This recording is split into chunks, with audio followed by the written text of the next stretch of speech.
Assalamualaikum warahmatullahi wabarakatuh. Perkenalkan, nama saya Dinda Yudhistira dari kelas F101. Ingin mempresentasikan tugas akhir dari arsitektur komputer. Yang pertama, keterkaitan antara CPU, hard disk, dan RAM. Sebelumnya sudah dijelaskan bahwa agar CPU bisa bekerja dibutuhkan informasi dan instruksi yang tersimpan di memori. Memori ini terdiri dari RAM dan hard disk, atau kalau di handphone sering disebut internal memory atau ROM. RAM itu bisa diibaratkan sebagai sebuah meja, sedangkan hard disk atau memori internal itu adalah seperti laci di bawah meja. Setiap kali kita buka aplikasi, CPU membutuhkan informasi dan instruksi yang tersimpan di hard disk. Nah, info dari hard disk diletakkan di RAM terlebih dahulu. Kenapa harus diletakkan di RAM dulu? Karena kecepatan RAM jauh lebih cepat dibanding hard disk. Sama seperti kita lebih mudah dan cepat baca dokumen yang diletakkan di atas meja dibanding yang masih disimpan di laci. Data yang tersimpan di RAM cepat dan bahkan selalu berubah tergantung aplikasi yang sedang digunakan. Oleh karena itu, sering disebut memori jangka pendek. Sedangkan data tersimpan di memori internal atau hard disk dan ROM tersimpan dalam waktu yang lama sampai pengguna menghapusnya, atau bisa dibilang memori jangka panjang. Yang kedua, kenapa harus mengganti hard disk ke SSD?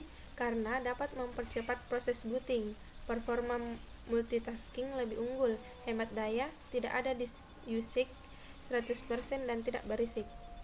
Yang ketiga, kapan kondisi RAM dengan kapasitas besar dibutuhkan untuk sebuah laptop atau komputer? Uraikan alasannya. Karena dengan kapasitas RAM yang besar dapat dikondisikan pada laptop untuk mengedit video dengan cepat dan dapat mengakses dengan cepat.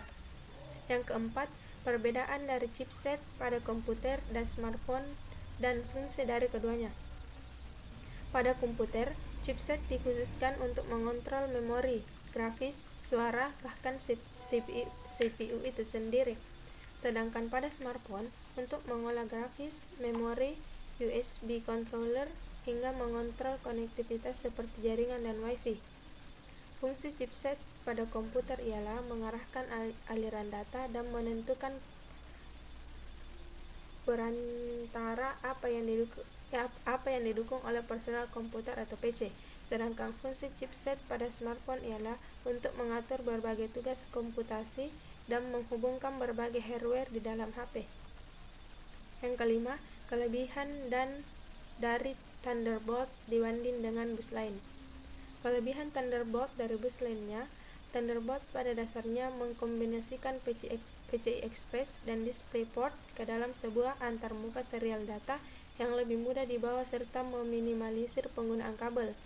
Karena PCI Express secara luas didukung oleh vendor produsen perangkat keras dan diimplementasikan pada teknologi chipset Intel yang paling mutakhir. Thunderbolt dapat ditambahkan pada produk yang sudah ada dengan relatif mudah. Yang terakhir, proses komunikasi yang terjadi antara komputer